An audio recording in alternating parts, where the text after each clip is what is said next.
Hello बच्चों, welcome back to my YouTube channel Sakshi Monga math. So अब हम करेंगे इस वीडियो में हमारा थर्ड सम, जिसमें हमारे पास इसके 10 पार्ट्स दिए हुए हैं एंड 10 के 10 पार्ट्स में हमें ये मेंशन किया हुआ है कि हमें हमारे कभी तो हमारे पास ए है, डी है, कभी ए एन है, कभी एस एन। तो हमें कुछ कुछ मिसिंग होगा और वो मिसिंग नंबर्स, मिसिंग चीज़ को हमें फाइंड आउट करना है। चाहे वो ए एन भी हो सकती है, चाहे वो एस एन, चाहे वो एन। तो जो हमारा फर्स्ट पार्ट है उसमें हमारे पास जो गिवन टर्म्स हैं वो है हमारी ए, डी, ए एन, यानी कि लास्ट टर्म एन एल हमारे पास 50 है, यानी कि ए एन। तो हमें फाइंड क्या करना है, एन एंड एस एन। सो इसमें आपको ये ध्यान रखना है कि आपको कौन सा फॉर्मूला लगा के आप क्या निकालोगे पहले, और फिर उसके बाद हमारा मतलब पहले आपने कहाँ से सम को शुरू करना है। तो देखो हमने निकालना क्या है, एन उस और एस एन। तो आप देखो, अगर हम पहले एस एन का फॉर्मूला लगाते हैं तो एस एन पहले फॉर्मूला लगाना तो पॉसिबल है, क्योंकि एस एन के लिए हमें एन चाहिए जो कि हमारे पास नहीं है। तो हम पहले क्या फाइंड आउट करेंगे, एन। तो एन निकालने के लिए हमारे पास सारी चीज़ें मेंशन है, बट हमें कौन सा टर्म, जनरल टर्म लगा के हम इस सबसे पहले एन फाइंड आउट करेंगे एंड देन उसके बाद हम एस एन। तो जनरल टर्म अगर मैं लगाती हूँ तो जनरल टर्म हमारी होगी a n is equal to a plus N minus 1 d, जिसके लिए हमारे पास ए एन भी है, ए बी है एंड एन हमें फाइंड आउट करना है, डी बी है। तो हम क्या करेंगे, ये हमारे पास हो जाएगा हमारा 50 एंड ये 5 इधर आके माइनस का, एंड ये हो जाएगा 3n-3। तो ये आ जाएगा हमारे पास 45 एंड ये 3 इधर आके प्लस का 3n। तो ये हो जाएगा 48 इज इक्वल टू 3n। तो 48/3 is equal to n। So 3 1 जा 3 एंड 3 6 जा 18। n इज इक्वल टू हमारे पास आ गया 16। If we get n then we can easily find S N. So S N निकालना है अब हमें। तो हमें एस एन निकालना है, तो हम क्या करेंगे, अब एस एन निकालेंगे। एस एन का आप दोनों में से कोई भी फॉर्मूला मेंशन कर सकते हो। हाँ, बड़ा फॉर्मूला अगर आप नहीं लगाना चाहते, अगर बड़ा फॉर्मूला नहीं लगाना चाहते, अगर हमारे पास ए एन गिवन है तो आप डायरेक्टली इसका सेकंड मेथड लगा दो। कौन सा, ए प्लस एल वाला, यानी कि n/2 ए प्लस एल। ये फॉर्मूला तभी मेंशन कर सकते हैं जब हमारे पास ए एन यानी कि लास्ट टर्म गिवन हो। अगर ए एन ना गिवन होता तो हम लगाते वो हमारा बड़े वाला मेथड। तो एन हमारे पास था 16, 16/2, ए हमारे पास 5 एंड एल 50। सो ये हो गया 2 8 8 एंड दिस हो गया 55। सो 8 5 ज़ा 44, 8 5 ज़ा 40 एंड 44। सो ये 4 4। सो हमारा जो नेक्स्ट सम है वो हमें गिवन है, a is equal to 7 and a13 is equal to 35। a13 is equal to 35 and find d and s13। So आप इसमें क्लियरली ये देख पा रहे हो कि हमारे पास a13 गिवन है। a13 का क्या मतलब है कि n की जो वैल्यू है वो हमें 13 गिवन है, यानी कि हमारे पास 13 टर्म्स का जो मतलब जनरल फॉर्म में है, ए लास्ट 13 टर्म्स का लास्ट टर्म यानी कि 35 गिवन है। ठीक है, तो मतलब a13 को मैं 35 लिख सकती हूँ, यानी कि 13वें नंबर पे हमारे पास जो AP में है वो 35 है, और हमें डिफरेंस एंड S13 को फाइंड आउट करना है। ठीक है, तो सम निकालना है हमें 13 टर्म्स का। ठीक है, तो इसका मतलब हमें A गिवन है, N भी गिवन है, डिफरेंस निकालना है। तो वही जनरल फॉर्मूला लगाओ पहले, AN is equal to A plus N minus 1D। अब हमें N की वैल्यू गिवन है 13। ठीक है, A हमारे पास है 7, अब N हमारे पास क्या था 13, 13 माइनस 1 एंड डिफरेंस हमें निकालना है। तो A13 हमारे पास क्या गिवन था 35, 7 as it is, 13 minus 1 12D। तो ये 37 इधर आके 7 माइनस का, और ये इधर आ गया 12D। तो ये आ गया हमारे पास 28 एंड ये 12 इधर आके अपॉन में, और ये कट हो जाएगा।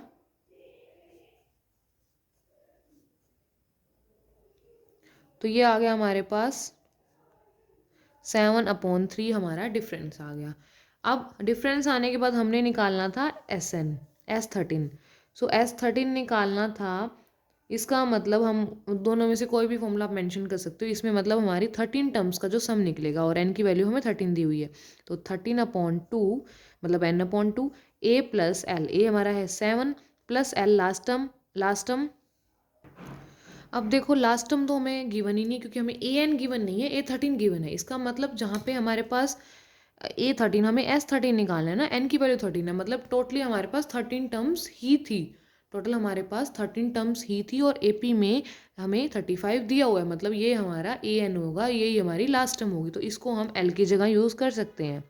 ठीक है, लेकिन अगर आप फर्स्ट मेथड लगाओगे जिसमें कि आपको क्लियरली मेंशन हो जाएगा कि हमें क्या निकालना है, जैसे कि अब इसको मैं लगाती हूँ तो ये आ जाएगा और ये आ जाएगा हमारा,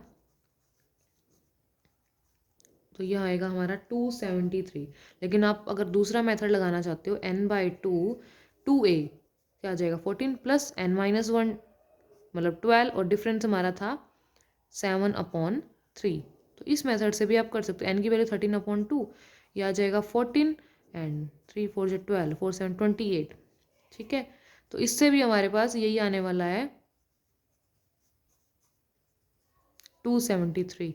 मतलब अगर आपने इस डिफरेंस का यूज़ करना है तो हम ये मेथड लगा देंगे, अगर डायरेक्टली करना है तो आप ये मेथड लगा सकते हो। क्योंकि ये मेथड लगाने का रीज़न ये था क्योंकि हमारे पास ये मेंशन हो गया था कि n का मतलब 13 टर्म्स, 13 टर्म्स मतलब 13 से ज़्यादा टर्म्स नहीं है और उसका लास्ट हमें दिया हुआ है 35।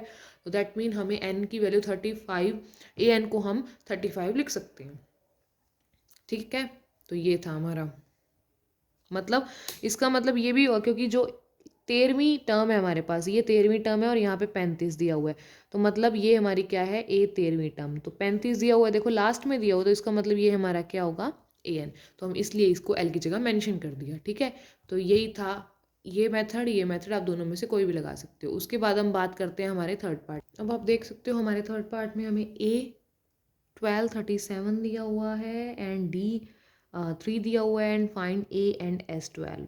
हमें ए 1237 दिया हुआ है, इसका मतलब ये हमारा जो इस एपी के अंदर 12 ही टर्म्स थी और लास्ट टर्म पे जो 12वीं टर्म पे एपी में 12वीं टर्म पे एपी में 37 है, मतलब ये हमारा ए एन यानी कि लास्ट टर्म है। डी दिया हुआ है, हमें ए निकालना है।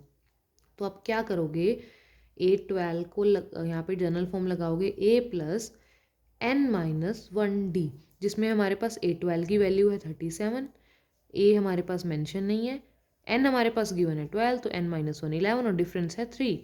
तो क्या करोगे, ये आ जाएगा +33, इधर आके माइनस, एंड हमारे पास जो ए आ जाएगा वो आ जाएगा 4। तो ए की वैल्यू 4 आ गई। अब अगर हमारे पास ए की वैल्यू 4 आ गई तो बड़ी आसानी से हम S12 निकाल सकते हैं। कैसे, क्योंकि n की जगह तो 12 दिया हुआ है, तो S12 दोनों में से कोई मेथड लगाओ, चाहे आप दोनों में से आप कोई भी मेथड लगा सकते हो, क्योंकि हमारे पास ये लास्ट टर्म ही है, क्योंकि 12 ही टर्म्स है और 12 टर्म्स में जो लास्ट में लिखा गया है वो 37, यानी कि 12वें नंबर पे 37 लिखा गया, मतलब वो हमारा लास्ट हुआ। तो n/2 यानी कि 12/2 इंटू ए हमारे पास आ गया 4 प्लस एल यानी कि 37। 6 कट करने पे ये आ जाएगा दिस एंड दिस 41 246। और यही आंसर हमारा दूसरा जो फर्स्ट मेथड था एस सम निकालने का, उससे भी यही आएगा। ठीक है, अब जो हमारा फोर्थ पार्ट है उसमें भी मेंशन किया गया कि A3 हमारा 15 है, S10 हमारा 125 है और हमें difference and A10 find out करना है। अब देखो इसमें हमारे पास कोई भी क्लियरली n की वैल्यू मेंशन नहीं है, कोई भी लास्ट टर्म नहीं दी गई, क्योंकि हमारा कभी तो A3 की 15 है, कभी S में सम में हमारे पास 10 दे दिया। तो आप क्या करोगे, हमें D निकालना है, तो आपको ये देखना है कि A3 15 दिया हो, तो A3 इसी सब की हेल्प से हमें ये सब निकालना है। तो A3 हमें दिया हुआ है 15, जिसको मैं लिख सकती हूँ, A3 को मैं क्या लिख सकती हूँ, A plus 2D is equal to 15। ठीक है, and S10 is equal to 125, मतलब सम दिया हुआ है 10 टर्म का हमारे पास 125। तो अब बताओ मुझे इसके यूज़ से मिलेगा कि इसके यूज़ से। तो मैं अगर ये यूज़ करती हूँ ये वाला, तो इससे मैं डिफरेंस निकाल सकती हूँ काफ़ी इजीली। क्यों, क्योंकि देखो क्या मतलब है इसका कि S10 125, S10 का मतलब सम ऑफ 10 टर्म्स, यानी कि n/2 some of n terms. पहले अब मैं इसका यूज़ करने वाली हूँ सम का, बिकॉज रीज़न ये था कि मैं मेरा यहाँ पे ना तो डिफरेंस निकल सकता क्योंकि हमें डी निकालना था, बट हमारे पास ए भी नहीं है, तो हम डिफरेंस भी कैसे निकालें। तो मैंने क्या उठाया, सम।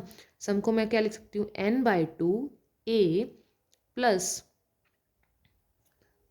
2a plus n-1d this, so 2a plus n-1d, जिसमें हमारे पास n की वैल्यू क्या गिवन है 10, तो 10/2 2a। ठीक है, 2a, तो a हमारे पास यहाँ से आ सकता है, देखो अगर हम लिखना चाहें इसको तो 2a, n हमारा है 9 दिस, एंड देखो क्या आ रहा है हमारा 9d, तो ये आ जाएगा कट करने पे। तो हमारे पास S10 क्या दिया हुआ था 125, और इधर आ गया हमारा 5 इंटू 2a प्लस 9d। ठीक है, ये 5 इधर जाके डिवाइड में, तो ये हमारे पास आ गया 2a plus 9d is equal to 25। ठीक है, अब फोर्थ सम को मैं दोबारा रिपीट कर रही हूँ, जिसमें हमारे पास A3 15 गिवन है, S10 125, find D and A10। मैं रिपीट इसलिए कर रही हूँ, पीछे जगह नहीं थी इसलिए। तो हमने यूज़ किया था पहले इसका रीज़न ये था, देखो पहले मैंने A3 15 दिया हुआ है तो मैं A को लिख सकती हूँ, A3 को हम क्या लिख सकते हैं, A plus 2D is equal to 15। अब D निकालना है तो D हमारे पास तब निकल जाएगा ना जब हमारे पास A होगा। अब हमारे पास A भी नहीं है, डी निकालना है तो हम नहीं निकाल सकते। इस इक्वेशन को मैं नेम दे दूंगी 1, इसको एज इट इज़ हम पड़े रखने देंगे।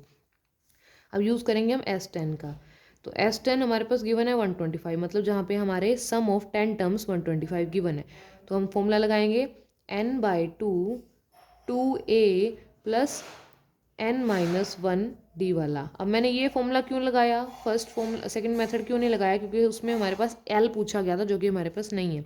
तो S10 125, n की वैल्यू क्या है 10/2, I mean 10, and 2a as it is रहेगा, और n-1 यानी कि 9, 10-1d। ठीक है, तो ये आ जाएगा 125 is equal to 5 2a plus 9d। अब ये 5 मल्टीप्लाई में था, उधर जाके डिवाइड में,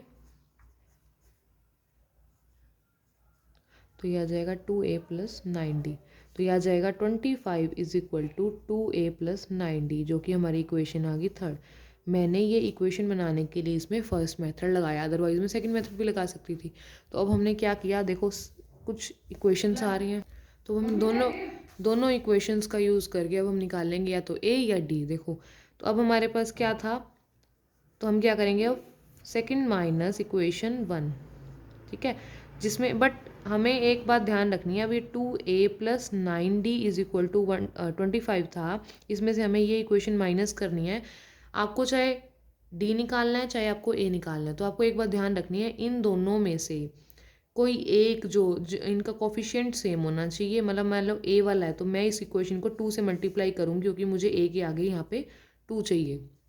तो इस इक्वेशन पूरी को मैं 2 से मल्टीप्लाई करूँगी, तो ये क्या आ जाएगी, मल्टीप्लाई इक्वेशन 1 विद 2, तो ये आ जाएगा 2a plus 4d is equal to 30। ठीक है, तो ये न्यू इक्वेशन 1 होगी।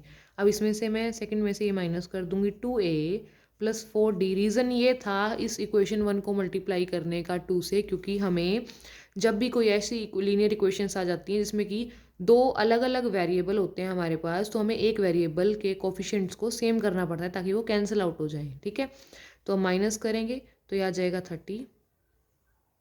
ठीक है, अब साइन चेंज करेंगे, कैंसिल, एंड ये आ जाएगा हमारा 5d, एंड दिया जाएगा माइनस का हमारा 5, क्योंकि ये 30 बड़ा था, इसका सिंबल हमने चेंज कर दिया। तो d आ गया हमारा -5/5 इज इक्वल टू -1। तो d आ गया हमारा -1। ठीक है, d -1 आ गया। उसके बाद आपको पता है कि आप बड़ी आसानी से A10 निकाल सकते हो। A10 का फॉर्मूला a प्लस n-1d, यानी कि a हमारे पास, अब देखो हमारे पास a तो अभी भी नहीं आया, तो आप क्या करोगे, ये जो d की वैल्यू आई है -1, इसको आप चाहे तो इसमें पुट कर दो, चाहे आप इसमें पुट कर दो, चाहे आप सेकंड इक्वेशन में पुट कर दो, तो हमारे पास a आ जाएगा। तो अगर मैंने इस d की वैल्यू को इस इक्वेशन में पुट किया, दोनों में से कोई इक्वेशन में पुट कर सकते हो, a प्लस d क्या था हमारे पास -1 इज इक्वल टू 15, तो ये आ गया -2। तो a हमारे पास आ गया, उधर जाके ये प्लस का हो जाएगा 17। अगर इसमें पुट करेंगे तो भी ऐसा ही कुछ आने वाला है। ठीक है, तो 17, तो क्या करोगे, चाहे आप इसमें पुट कर लो चाहे आप इसमें पुट कर लो। ठीक है, तो a 17 आ गया, आप 17 इसमें पुट करो, प्लस n-1, n क्या था 10, 10-1, एंड डिफरेंस आया था -1, तो ये आ गया 17, 9 इंटू -1, 17 -9, ये आ गया 8। तो ये थोड़ा कॉम्प्लिकेटेड था सम, बट आपको ये थोड़ा सा ध्यान रखना पड़ेगा कि ये इस टाइप के सम हमें ऐसे करने पड़ेंगे, काफ़ी कॉम्प्लिकेटेड है और ऐसे सम एग्ज़ाम में आ सकते हैं, बिकॉज ये थोड़ा कॉम्प्लिकेशंस क्रिएट करने के लिए। So this is a fourth part of third sum. So जो बाकी के नेक्स्ट पार्ट्स हैं वो हम करेंगे हमारी अगली वीडियो में, बिकॉज थोड़े कॉम्प्लिकेटेड सम है तो थोड़ा टाइम ज़्यादा लेते हैं, तो इसलिए बाकी वीडियोस हम बात करेंगे, बाकी सम्स को हम बात करेंगे नेक्स्ट वीडियो में। And thank you for watching my video.